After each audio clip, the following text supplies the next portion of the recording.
Are you thinking of starting a business in Africa? I had the same thought 3 years ago before I made my move to Kenya. And there are so many reasons for that. Africa is one of the fastest growing markets in the world, with a young population, growing economies, and a hunger for innovation. It's an incredible place to start something new. In this video, I will share what I've learned while building my business here in Kenya and working with other businesses on the African continent. I will walk you through how you can start a business here, from identifying opportunities to the practical steps you need to take. I will also share some of my personal experiences navigating the challenges and the opportunities this continent presents. So watch the video until the end because you want to hear everything I've got to say about how you can start your business and thrive on the African continent if you are ready for it. My name is Marvin and I've been living in Nairobi, Kenya for the past year and a half. I've been closely following the continent's developments, the significant changes and the investment opportunities the African continent offers. But now let's start exploring how to do business on the African continent. So the first thing you need to understand about starting a business in Africa is this. It's all about solving a problem. Businesses in Africa generally have one thing in common. They address a real need. Whether it's access to affordable healthcare, reliable energy, or something as simple as better transportation solutions. Africa is a place where everyday problems need innovative solutions. For example, look at the rise of mobile money platforms like M-Pesa. People needed a way to transfer money safely and quickly without relying on traditional banking systems. The problem was clear and the solution changed how money is exchanged across the continent. Today, M-Pesa has processed billions of dollars in transactions and has become an essential part of daily life in countries like Kenya and Tanzania and is even growing further. So just ask yourself, what problem do you want to solve? What's an actual challenge people are facing? And what is something they actually need help with? It doesn't have to be groundbreaking. Sometimes the best business ideas are the simplest ones. For example, a lot of products here in Kenya are quite expensive due to high import fees. Just see if there's a way to make those products cheaper. This is no rocket science if you simply offer better conditions than your competitors who are already selling in the market. When I started looking at business opportunities here in Africa, I realized that the ideas I had when I first arrived didn't actually solve problems that are relevant to the continent. If you come from the West and think you have the best ideas, it doesn't always mean they are what the continent actually needs. So be open enough to first understand how things are on the ground before you start spending money on things that might not be in actual need. So once you've identified the problem you want to solve, here's the next step. Stay focused. One of the biggest mistakes I see entrepreneurs make is trying to do too many things at the same time. You have this great idea, but there's another opportunity that pops up, and before you know it, you're chasing multiple ideas at the same time. And what happens? You get distracted, and none of these ideas fully develop. And this happened to me as well, to be very honest with you. The first few months I was here in Kenya, I saw more and more opportunities and thought everything could be the next big thing, until I realized that it makes more sense to focus fully on one thing. And this is something I observe here in Kenya too. Many people that are trying to build something are attempting to solve multiple problems at once, but don't get very far with any of their projects. Imagine trying to catch a rabbit.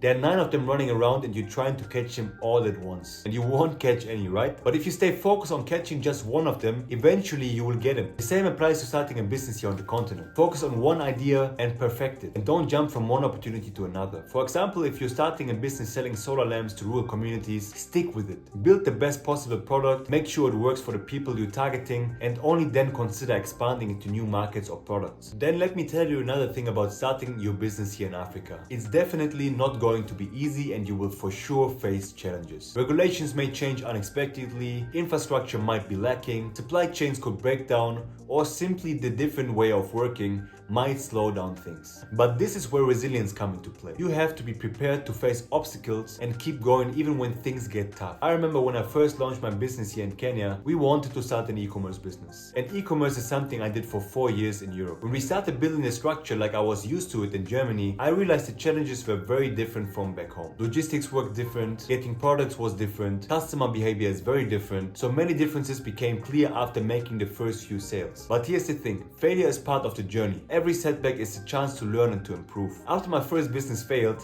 I worked on different projects. At some point, I supported another e-commerce business here in Kenya, and I've learned from my mistakes. I saw how they operated and I could help improve their marketing and business operations efforts. Now think about it. Some of the most successful businesses have been built on failure. What sets them apart is that they didn't quit. They learned from their mistakes and adapted. For example, look at the company Jumia, one of Africa's largest e-commerce platforms. They have faced countless challenges from logistical nightmares to financial struggles, but they kept going. Today, they are a dominant player in the African e-commerce space because they persisted it and adapt it to the unique demands to the market. So my advice, when you face challenges, just don't give up. Learn from every mistake you make and use those lessons to make your business stronger. The next step to success is building the right team and network here in Africa. You cannot do this alone. Africa is diverse with many different cultures, languages, and business environments. You need people around you who understand the local market, can help you navigate the challenges, and share your vision. I witnessed it firsthand while working with different startups here in Kenya and Uganda, how important it is to have the right people in your team, and how painful it can be if you have the wrong ones on your team. When I was getting started, one of the most important things I did was build strong relationships with people in my industry. They knew the market better than I did, they had better connections than I had, and they helped me avoid a lot of mistakes I would have made otherwise. And it's not just about the local knowledge, it's about hiring people who share your passion and work ethic. Your team is your most valuable assets here on the continent. Whether you're working in Nigeria, Kenya, or South Africa, having the right people by your side can make all the difference. And really don't underestimate the power of networking here on the continent. Get out there, meet people, attend events, and build relationships. In Africa, relationships matter even more than other parts of the world. The connections you make would open doors to new opportunities and help you navigate local regulations and challenges for you. One of the greatest opportunities Africa offers is in technology. Africa is rapidly becoming a tech hub. With one of the youngest populations in the world, more and more people start using mobile phones and the internet, creating huge opportunities for businesses in fintech, e-commerce, and mobile services. Take Paytech as an example. It's a fintech company that started in Nigeria, helping businesses accept online payments. In just a few years, it became so successful that it was acquired by Stripe for $200 million.